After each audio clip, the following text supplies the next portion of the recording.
Lição de número 4, Jesus, o pão da vida. Nós estamos estudando com um tema geral que é "E o verbo se fez carne", Jesus sobre o olhar do apóstolo João. A nossa lição tem como texto áureo o que se encontra em João capítulo 6, verso de número 48, que diz: "Eu sou o pão da vida". A verdade prática: Jesus é o pão da vida que sacia a fome espiritual de todo ser humano. Na lição de hoje, nós aprenderemos que Jesus é o pão da vida descida do céu para alimentar e nutrir o espírito do homem, fazendo-o ter comunhão com Deus. Nós temos ainda a leitura bíblica em classe que se encontra no livro de João, no capítulo 6 ao capítulo de número 14. Os objetivos desta lição são 3. Primeiro, instruir a classe a respeito do milagre da multiplicação. Segundo, refletir a respeito aos desafios da fé e correlacionar a necessidade do ser humano com Jesus como o pão do céu. Olá, meus amigos, seja muito bem-vindo ao canal Aprendendo com a Bíblia. O meu nome é Davi e, através deste canal, eu compartilho estudos da Palavra de Deus. Hoje estudaremos a lição de número 4 da Escola Bíblica Dominical de forma objetiva e direta ao ponto.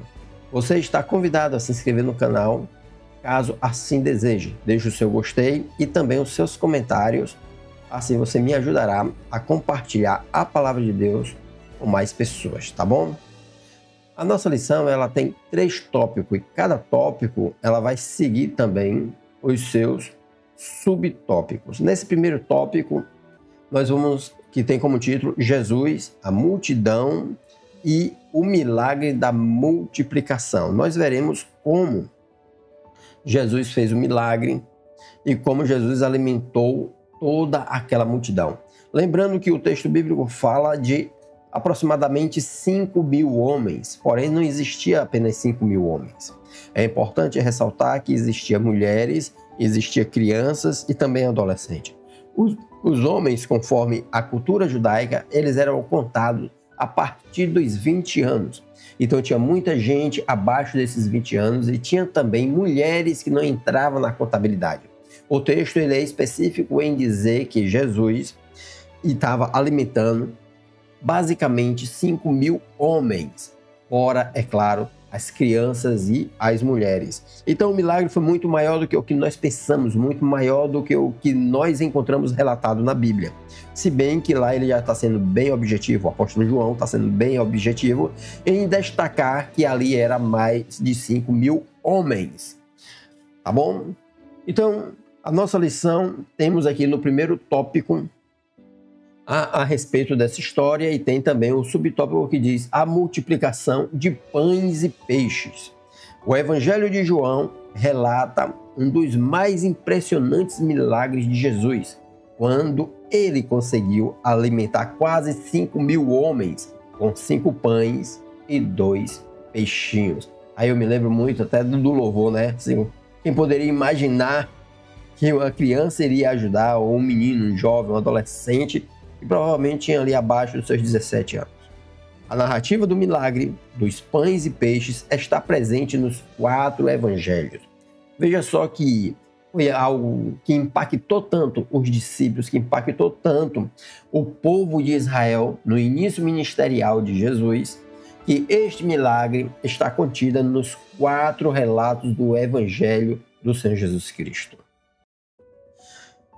No capítulo 6, do versículo 1, João começa com a expressão depois disto, ou seja, depois daquele ocorrido, esta frase refere-se aos acontecimentos que se seguiram às palavras de Jesus dirigidas aos judeus em Jerusalém, durante a provável festa da Páscoa mencionada no capítulo de número 5.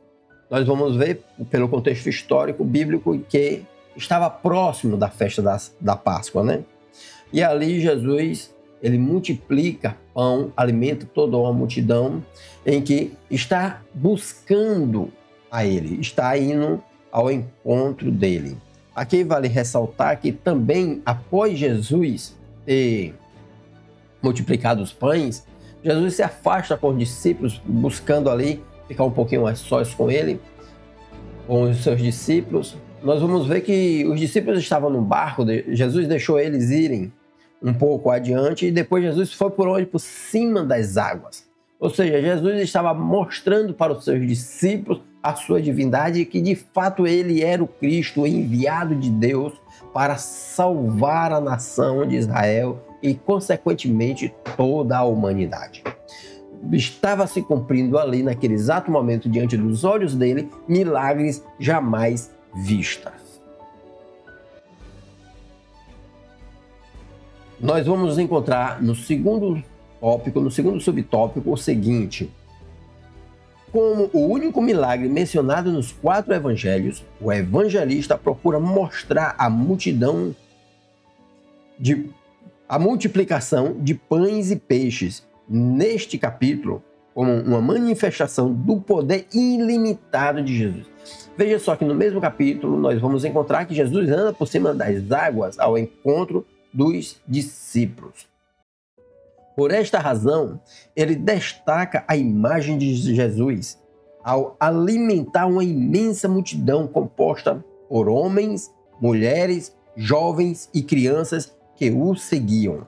Na sua narrativa, João revela o poder criador e divino que é capaz de trazer à existência aquilo que anteriormente não existia. Aí nós vamos encontrar isso no livro de João, capítulo 6, versículo 11 ao 13, que é o objetivo da nossa lição. Você provavelmente deve ter lido estas passagens, que é a leitura bíblica em classe, tá bom? Assim, o milagre da multiplicação de pães e peixes distingue-se dos milagres de cura e de outros tipos. Muito bem, quando nós vamos falar a respeito de multiplicações, nós podemos até lembrar de algumas passagens bíblicas lá do Velho Testamento, quando o próprio Isaías pede para se alimentar na casa da viúva. E a viúva diz: eu só tenho um punhado de farinha aqui e tal. Aí vai o profeta Isaías e fala: não, vai lá e... Quando estava acontecendo aquela seca, né? Vai lá e faça para mim, depois faça para você. E enquanto houve a seca, não secou-se ali o alimento, não acabou. Deus, ele sustentou tanto aquela viúva quanto também o profeta Isaías. Nós vamos ver também com o profeta Eliseu a multiplicação do azeite, das botijas e tal, que é objeto de muitas pregações aí no decorrer da nossa vida e da nossa fé cristã.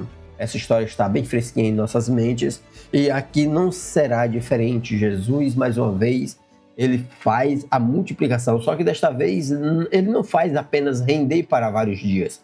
Ele multiplica de forma a sobrar no final.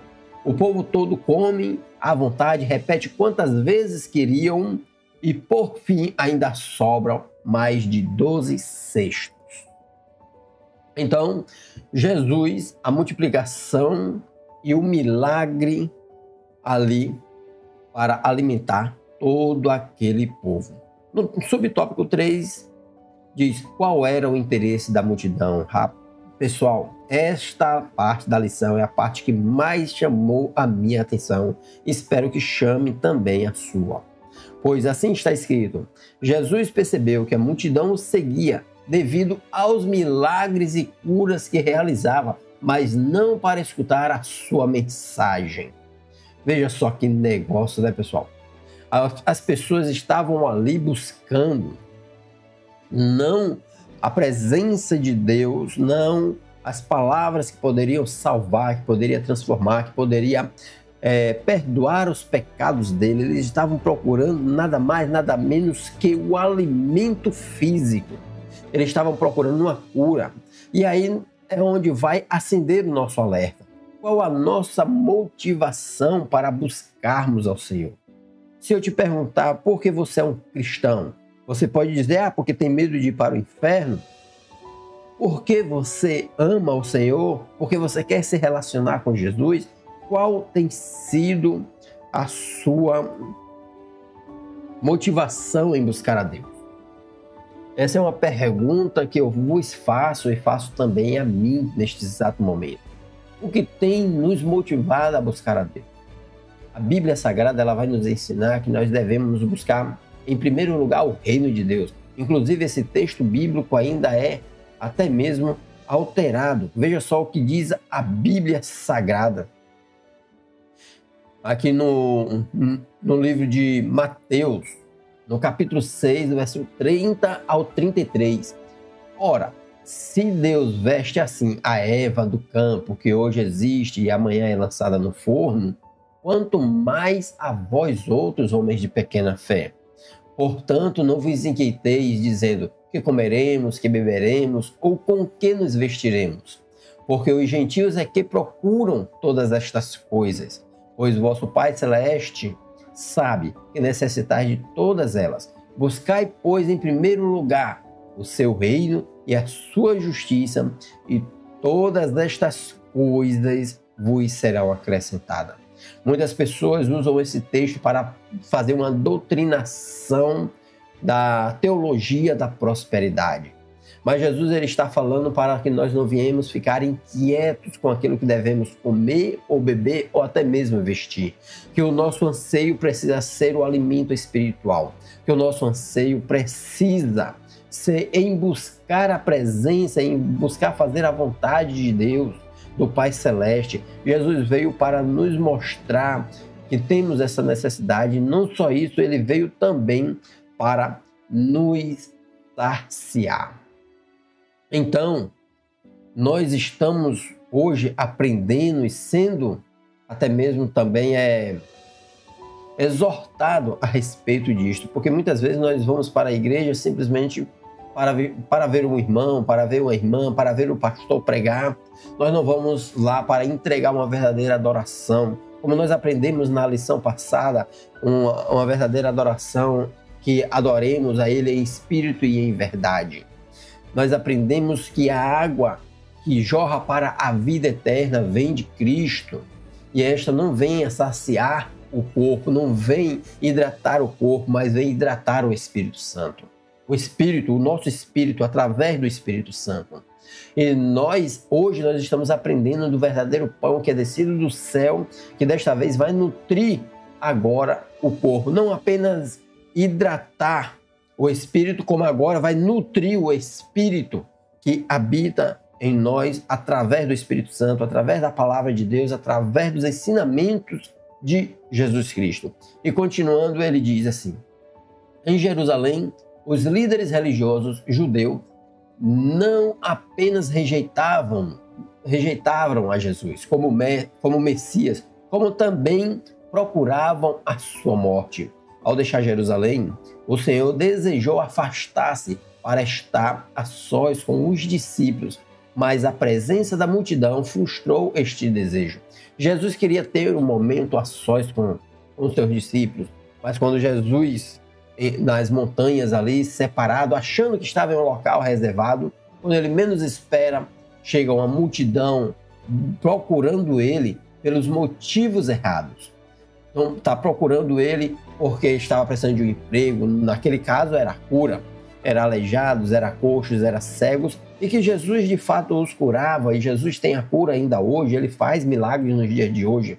Mas Jesus vai nos chamar a atenção que esta não deve ser nosso objetivo. Nosso objetivo tem que ser algo muito maior, tem que ser algo espiritual. Ele notou que as pessoas não estavam interessadas em ouvir a sua palavra como filho de Deus. No dia seguinte, encontrou novamente a multidão que queria mais pão e confrontou-a ao mostrar que buscavam apenas alimento material, ignorando o verdadeiro pão do céu para as suas almas. Em João 6:27. A situação não é muito diferente hoje em dia, quando muitos se apressam atrás de milagres, mas poucos demonstram interesse pela palavra de Deus.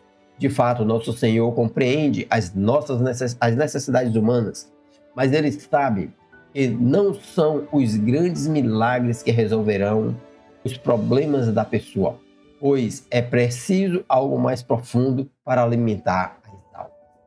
Perceba que a gente come o pão físico, a gente bebe a água física, nós temos o corpo hidratado, nós temos o corpo nutrido, mas amanhã nós temos fome novamente. Amanhã teremos sede, amanhã teremos fome, mas no entanto, quando estamos na presença de Deus, a fome espiritual, ela é completamente saciada. A presença de Deus e a presença do Espírito Santo sobre nossas vidas nos sacia para entrarmos no reino dos céus. Então, Jesus ele sabia que o mais importante para o homem em si é o alimento espiritual e não o alimento carnal. E Jesus repreende aquele povo porque aquele povo estava buscando pela motivação errada. Não é o emprego, não é a falta de emprego, não é a falta da saúde a motivação de você buscar a Deus. É muito comum hoje nós ouvirmos até pregações dizendo: venha para a igreja porque Deus vai te restaurar o teu casamento, Deus vai te dar uma esposa, Deus vai te dar um emprego, vai fazer a sua empresa prosperar. Inclusive o versículo que eu li antes, Mateus capítulo 6, versículos 30 ao 33, é usado de forma errada pela teologia da prosperidade, dizendo que você vai ser próspero se você buscar em primeiro lugar o reino dos céus. Não, não, não. Jesus está falando sobre o alimento físico. Ele começa dizendo: vocês verem os lírios dos campos, nem Salomão em toda a sua glória se vestiu como qualquer um deles. Vocês não estão vendo os pássaros que não plantam, não colhem, mas todavia Deus dá a eles o sustento necessário. Se Deus cuida assim da erva no campo e dos animais, quanto mais a vós, homens de pequena fé. Nós temos uma pequenina fé. E é exatamente o que nós vamos aprender aqui no segundo tópico da lição, onde o tópico de Jesus desafia a fé dos discípulos. No dia de hoje, Deus também ele desafia a nossa fé. Onde está a nossa fé? A nossa fé está em buscar as coisas materiais. Muita gente tem entrado em depressão, muita gente tem entrado em um negócio chamado burnout, onde as pessoas ficam sem motivação para continuar vivendo. Muitas destas pessoas tiram a própria vida. É mais de 10% das mortes de todo mundo hoje é causado por suicídios. Então, nós estamos diante de um estudo que com certeza está nos exortando neste dia.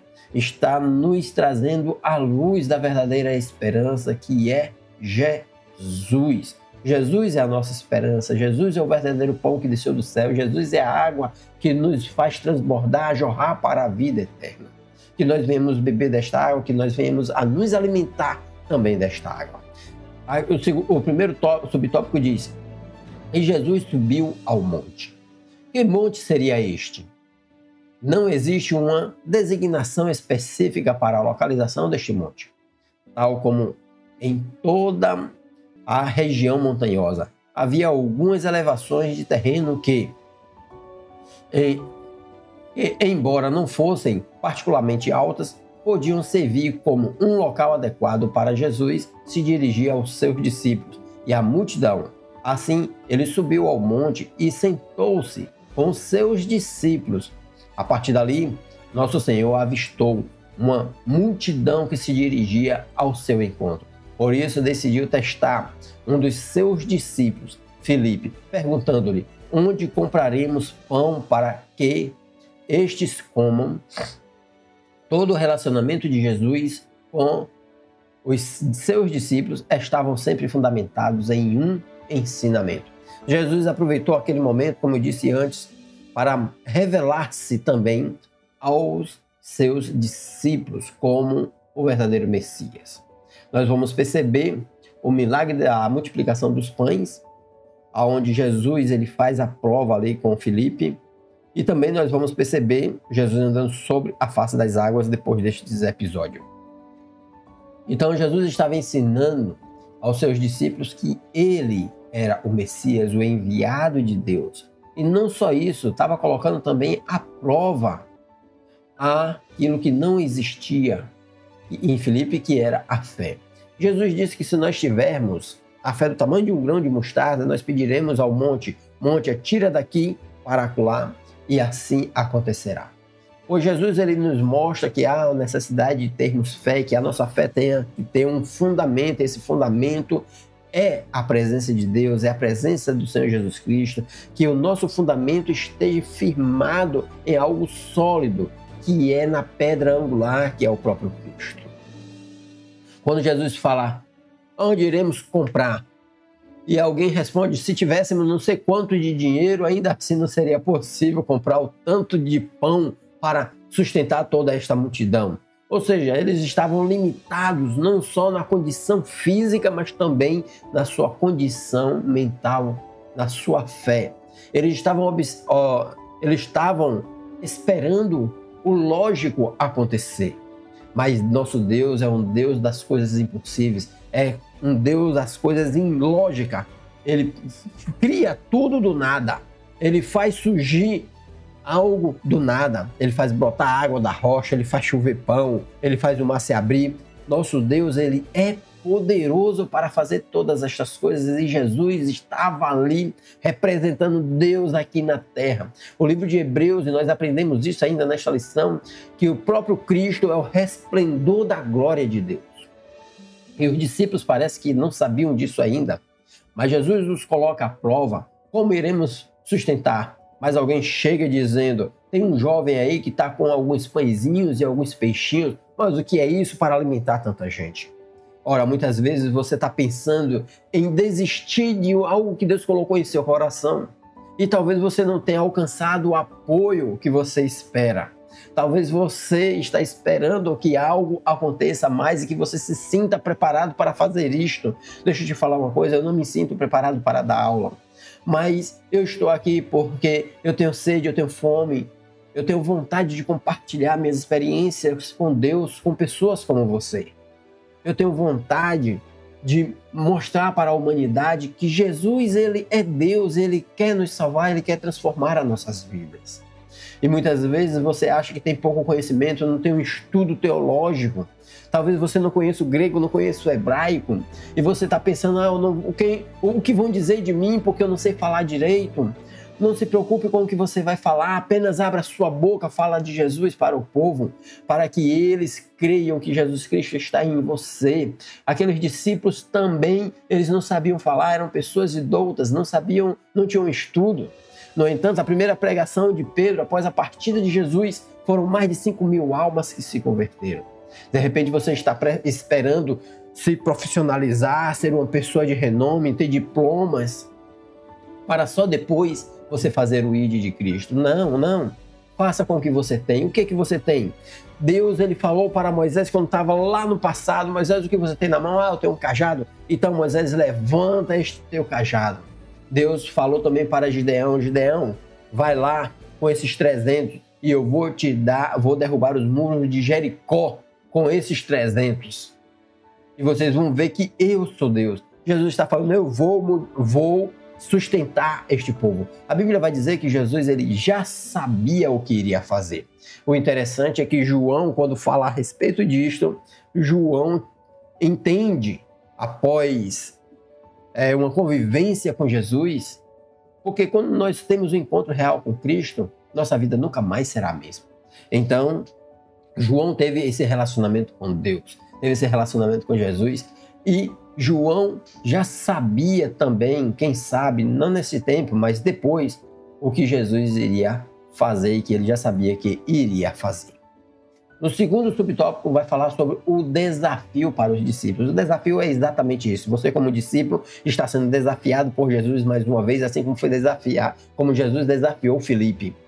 Faça conforme as ferramentas que ele já te deu. O que foi que ele já te deu? Ele já te deu alguma coisa? Você tem algum dom e está aí adormecido? Use-o para a glória de Deus. O Senhor utilizou a situação de uma multidão necessitada para transmitir aos seus discípulos uma valiosa lição.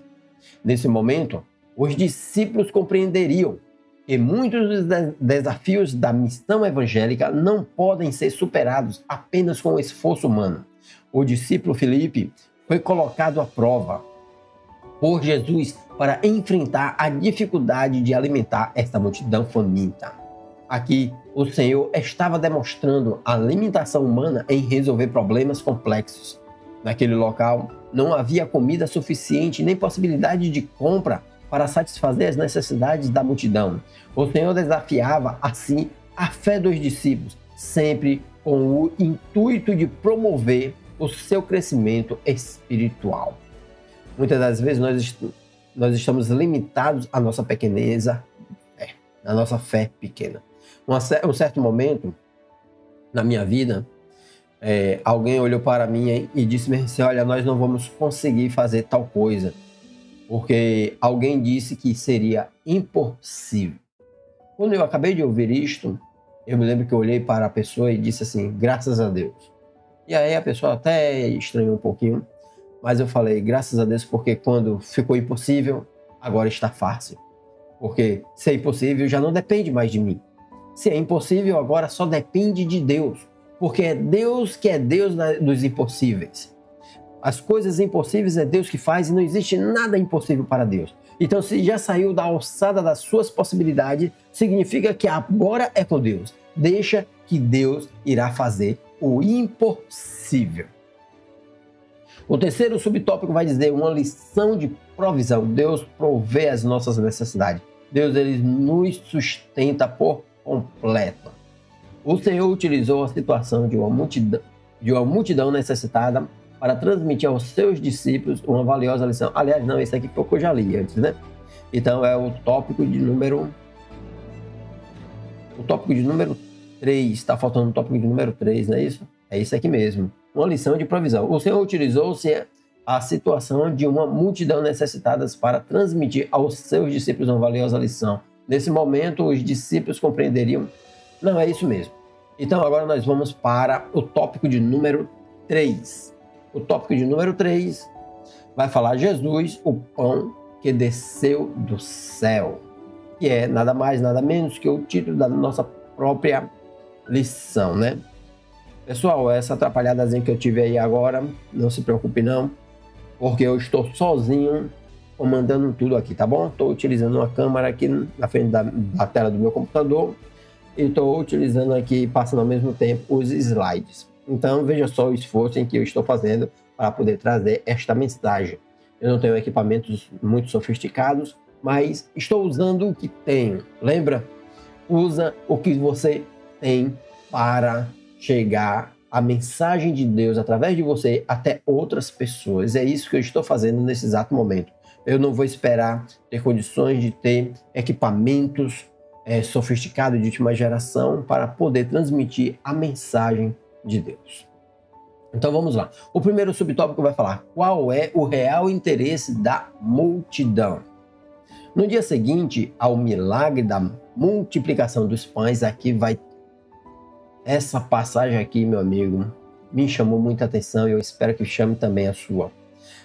Após a multiplicação dos pães e dos peixes, a multidão que havia participado buscava Jesus na região de Cafarnaum, conforme indicado em João 6:22 e 6:24. Ao encontrá-la, Jesus transmitiu uma mensagem clara e disse-lhe: na verdade, vos digo que me buscais não pelos sinais que vistes, mas porque comestes do pão e vos saciastes. Você já viu evangelismo com sopão? Já viu? Evangelismo com entrega de donativos em lugares ermos, às vezes no interior, às vezes em comunidades. E muitas das vezes enche de gente, né? Milhares de pessoas. E muitas vezes aquilo ali é usado pelos evangelistas para atrair as pessoas. Mas com esta lição nós aprendemos com Jesus que nós acabamos atraindo as pessoas pela motivação errada. Nós estamos atraindo as pessoas pelo estômago, pelo alimento que ela vai comer hoje e amanhã vai sentir fome novamente. Nós precisamos entregar uma mensagem genuína. Nós precisamos entregar a Deus, ao povo, uma mensagem vinda diretamente de Deus, do Senhor da Glória. E que esta mensagem venha alimentar o seu espírito, venha nutrir o seu espírito e venha o prepará-lo para que ele seja uma nova criatura, uma pessoa regenerada e que ele se encontre e seja apto a se encontrar com o próprio Deus. E que quando Jesus venha, ele não fique aqui na terra. Nós somos os verdadeiros atalaias de Deus. E nós não devemos usar as coisas materiais para atrair as pessoas. Nós devemos usar as coisas espirituais para atrair os sedentos espiritualmente. Porque só assim teremos uma vida completamente restaurada e o homem terá a oportunidade de alcançar a vida eterna. O Senhor compreendia que a percepção daquela multidão sobre ele era puramente social. Os donativos, a cesta básica, o sopão, desejavam um líder que satisfizessem as suas necessidades materiais. Inclusive, nesse momento, depois que Jesus multiplicou os pães e tal, nós vamos ver em alguns episódios em que a população queria fazer de Jesus um rei ali, e Jesus se retirou, porque eles já estavam pela motivação errada. E Jesus, ele fala isso para aquela multidão. Ele fala, vocês estão vindo atrás de mim por causa do alimento que perece, não por causa dos sinais que eu fiz, não porque eu sou o Messias. E eles ainda perguntam, qual é o sinal que tu fazes para que nós venhamos a crer que tu sejas o Messias? Ora, Jesus, ele multiplicou o pão, Jesus curou cegos de nascença, Jesus fez aleijados andar, expulsou demônios, curou mortos, e ainda assim eles pediam sinal. Sinais, eles queriam milagres. E nada era suficiente para provar que Jesus era o Filho de Deus enviado para salvação. Aquele povo rejeitou, procuraram matar a Jesus, rejeitaram a Cristo. No entanto, para além do pão físico, nosso Senhor queria oferecer-lhes o pão do céu, o verdadeiro pão que desceu do céu, que é o próprio Cristo. Jesus é o presente de Deus, é o dom de Deus que ele dá para a humanidade. O povo não percebia que a multiplicação dos pães era apenas uma apresentação do verdadeiro pão da vida que Jesus tinha para dar. Nosso Senhor é o pão que realmente apazigua a fome do ser humano. É aquele que realmente nutre para a vida eterna. O pão vindo do céu. Não é preciso debater a respeito da identidade do pão do céu, aqui representado em João capítulo 6. Pois trata-se do próprio Jesus. Nosso Senhor confirma a sua identidade divina quando diz, eu sou. Quando ele fala isso, ele está se referindo à sarça ardente manifestada ali em Moisés, lá no Antigo Testamento, no Êxodo. Quando Moisés fala, quem eu direi, em nome de quem eu vou? E ali, o próprio Senhor, ele diz, ora Moisés, eu sou o que sou, então vai, diz o povo que eu sou. Nessa ocasião, Jesus está dizendo para os fariseus, antes que Abraão fosse, eu sou. Há pelo menos 7 declarações somente no Evangelho de João que autenticam essa identidade divina. Eu sou o pão da vida, eu sou a luz do mundo, eu sou a porta das ovelhas, eu sou o bom pastor, eu sou a ressurreição e a vida, eu sou o caminho, a verdade e a vida, eu sou a videira verdadeira. Há uma comparação no versículo de número 32 entre o maná, na peregrinação de Israel no deserto, sobre a liderança de Moisés, com o verdadeiro pão que desce do céu, ou seja, o próprio Cristo, nosso Senhor, que afirma que quem se alimenta desse pão viverá para sempre. João 6, do 50 ao 51. Veja só que negócio interessante. Quando alguém fala que falaram com Jesus que os pais deles comeram do maná descido do céu, e Jesus replica dizendo, eu sou o verdadeiro pão que é descido do céu. Aquele pão que vocês comeram lá no deserto, vocês, depois de se alimentar dele, tiveram que se alimentar novamente. Todos os dias vocês tinham que catar aquele alimento. Porém, agora é o pão que desceu do céu, que é o verdadeiro alimento para as vossas almas. É o Senhor Jesus Cristo. Se alimentando dele uma vez, você não precisa mais está esperando o pão cair do céu. Você não precisa mais se alimentar novamente com um pão onde vai alimentar apenas o físico. Jesus, ele alimenta não só o corpo, como o espírito, também a alma, e prepara o homem para o céu. Então, não é preciso debater a respeito desta identidade. O próprio Cristo é o pão descido do céu, é o pão da vida. O terceiro e último subtópico vai falar o que é comer o pão. É comer a carne de Jesus, literalmente? Vamos aprender. Observamos uma mudança nas palavras de Jesus ao passar de o pão vivo que desceu do céu para o pão que eu der, é a minha carne. Mais tarde, o apóstolo Paulo fez uma associação simbólica entre o pão da ceia do Senhor e a carne de Jesus, afirmando: isto é o meu corpo, isto é o meu sangue. Se você participa da ceia, você está cansado de ouvir estas mensagens, né? De forma evidente, ao mencionar a partilha da sua carne, o nosso Senhor refere-se à sua morte na cruz, onde oferece a sua vida em prol dos pecadores que se arrependem e creem no Evangelho, proporcionando-lhes salvação e vida eterna. Aqui nós encontramos algumas lições importantíssimas que eu quero selecionar para você. Primeiro, a nossa busca a Deus não tem que ser motivado pela falta de emprego, falta de saúde ou pela fome. Paulo ele já falava em Romanos, capítulo 8, a partir do versículo 29, o que nos separará do amor de Deus? Será a fome? Será a nudez? Será a perseguição? Nada pode nos separar do amor de Deus. A necessidade não tem que ser o nosso objetivo principal para buscar ao Senhor. Ou melhor, nem secundário, nem terciário. Não. O nosso objetivo tem que ser a comunhão para com Deus. Segundo, as pessoas que foram buscar a Cristo, a Deus, estavam buscando nada mais, nada menos que uma cura física, que o alimento material. Porém, Jesus, quando o repreende, eles deixam de seguir a Cristo. Aqui nós vamos entender mais uma coisa. Se você estiver pedindo algo a Deus e Deus não te conceder, você deixará de seguir a Cristo? Você abandonará a fé porque Deus não fez aquilo que você quer? Muitas vezes nós ouvimos pessoas dizendo: não aceite isso, não aceite aquilo, determina, tem até música, né? Determina e tal, por aí vai.